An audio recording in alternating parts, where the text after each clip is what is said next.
ಕಳೆದೆರಡು ದಿನಗಳ ಹಿಂದೆ ಶಾಸಕ ಎನ್ಎ ಹ್ಯಾರಿಸ್ ಬಲಗೈ ಬಂಟ ಹೈದರ್ ಅಲಿಯ ಬರ್ಬರ ಹತ್ಯೆಯಾಗಿತ್ತು. ಇದೀಗ ಈ ಕೊಲೆ ಕೇಸ್ಗೆ ಬಿಗ್ ಟ್ವಿಸ್ಟ್ ಸಿಕ್ಕಿದ್ದು ಬಿಬಿಎಂಪಿ ಚುನಾವಣೆಗಾಗಿ ಮರ್ಡರ್ ನಡೆಯಿತಾ ಅನ್ನುವಂಥ ಅನುಮಾನ ಮೂಡಿದೆ.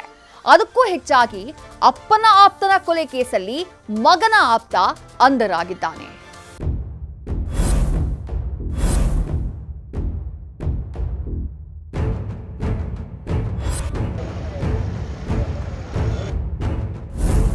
ಹೈದರ್ ಅಲಿ ಶಾಂತಿನಗರದ ಕಾಂಗ್ರೆಸ್ ಮುಖಂಡ, ಶಾಸಕ ಎನ್ಎ ಹ್ಯಾರಿಸ್ ಬಲಗೈ ಬಂಟ.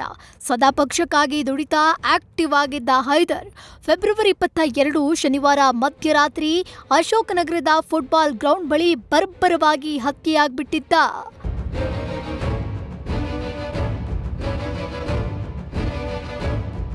ಬೈಕ್ ಅಡ್ಡಗಟ್ಟಿದ್ದ ದುಷ್ಕರ್ಮಿಗಳ ಟೀಮ್ ಲಾಂಗು ಮಚ್ಚುಗಳಿಂದ ಮನ ಬಂದಂತೆ ಬೇಸಿ ಕೊಚ್ಚಿ ಕೊಲೆ ಮಾಡಿ ಎಸ್ಕೇಪ್ ಆಗಿತ್ತು. ಕೊಲೆ ನಡೆದು 3 ದಿನಗಳಾದರೂ ಆರೋಪಿಗಳ ಸುಳಿವು ಸಿಕ್ಕಿರಲಿಲ್ಲ. ಆದ್ರೀಗ ಅಶೋಕ್ ನಗರ ಪೊಲೀಸರು 4 ಆರೋಪಿಗಳನ್ನ ವಶಕ್ಕೆ ಪಡೆದಿದ್ದಾರೆ. ಇಂಟ್ರೆಸ್ಟಿಂಗ್ ಏನಪ್ಪಾ ಅಂದ್ರೆ ಇದರಲ್ಲೊಬ್ಬ ಶಾಸಕ ಎನ್ಎ ಹ್ಯಾರಿಸ್ ಪುತ್ರ ನಲಪಾಡ್ ಪರಮಾಪ್ತ.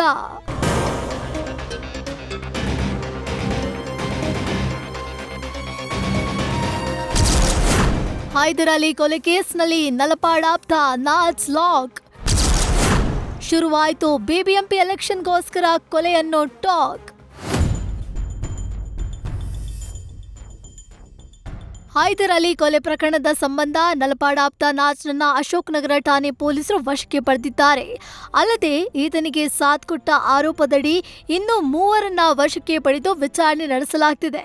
ಕೊಲೆಯಾಗಿರೋದು ಕಾಂಗ್ರೆಸ್ ಮುಖಂಡ. ಕೊಲೆ ಮಾಡಿದ ಆರೋಪ ಹೊತ್ತಿರೋದು ಕಾಂಗ್ರೆಸ್ ಮುಖಂಡ ಆಗಿರೋದ್ರಿಂದ ರಾಜಕೀಯ ದ್ವೇಷದ ಅನುಮಾನ ಹುಟ್ಟಿಕೊಂಡಿದೆ. ಕೆಲ ದಿನಗಳ ಹಿಂದೆಯಷ್ಟೇ ಬಿಬಿಎಂಪಿ ಚುನಾವಣೆಗೆ ಸಜ್ಜಾಗಿ ಅಂತ ಕಾಂಗ್ರೆಸ್ ವರಿಷ್ಠರು ಕರೆ ಕೊಟ್ಟಿದ್ರು. ಈ ಬೆನ್ನಲ್ಲೇ ಪಕ್ಷದ ಮುಖಂಡರು ಚುನಾವಣೆಗೆ ತಯಾರಿ ನಡೆಸ್ತಾ ಇದ್ರು. ಈ ಮಧ್ಯೆ ಬಿಬಿಎಂಪಿ ಟಿಕೆಟ್ ಹೈದರ್ ಸಹೋದರ ಸಲೀಂಗೆ ಸಿಗುತ್ತೆ ಅಂತ ಕಾಂಗ್ರೆಸ್ ಕಾರ್ಯಕರ್ತರ ಮಧ್ಯೆ ಚರ್ಚೆ ನಡೆದಿತ್ತು. ಇದು ಟಿಕೆಟ್ ನಿರೀಕ್ಷೆಯಲ್ಲಿದ್ದ ಕೆಲ ಕಾಂಗ್ರೆಸ್ ಮುಖಂಡರಿಗೆ ನುಂಗಲಾರದ ತುತ್ತಾಗಿ ಪರಿಣಮಿಸಿತ್ತು. ಇದೇ ಕಾರಣಕ್ಕೆ ಹೈದರ್ ಅಲಿಯನ್ನ ಕೊಲೆ ಮಾಡಿರಬಹುದು ಎಂಬ ಶಂಕೆ ಇದೆ. ಟಿಕೆಟ್ ತಮಗೆ ಕೈ ತಪ್ಪಬಹುದೆಂದು ನಲಪಾಡ್ ಆಪ್ತ ವಲಯದಲ್ಲಿ ಗುರುತಿಸಿಕೊಂಡವರಿಂದ ಕೊಲೆ ನಡೆದಿರೋ ಶಂಕೆ ವ್ಯಕ್ತವಾಗಿದೆ. ಈಗಾಗಲೇ ನಾಜ್ ಸೇರಿದಂತೆ 4ರನ್ನ ಪೊಲೀಸರು ವಶಕ್ಕೆ ಪಡೆದಿದ್ದಾರೆ. ನಾಜ್ಗೆ ಮತ್ತೊಬ್ಬ ಕಾಂಗ್ರೆಸ್ ಮುಖಂಡ ಸಾಥ್ ನೀಡಿರೋ ಮಾಹಿತಿಯೂ ಲಭ್ಯವಾಗಿದೆ.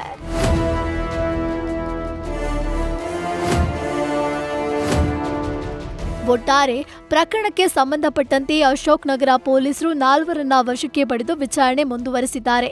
ತನಿಖೆ ಬಳಿಕವಷ್ಟೇ ಸತ್ಯಾಸತ್ಯತೆ ಹೊರಬರಬೇಕಿದೆ. ಎಲೆಕ್ಷನ್ಗೋಸ್ಕರವೇ ಕೊಲೆ ನಡೆದಿದ್ರೆ ಪ್ರಜಾಪ್ರಭುತ್ವದಲ್ಲಿ ಇದಕ್ಕಿಂತ ದುರಂತ ಇನ್ನೊಂದಿಲ್ಲ. Sandesh, news first, Bengaluru. News first ನಿರ್ಭೀತಿಯಿಂದ ನಿಮ್ಮ ಪರವಾಗಿ.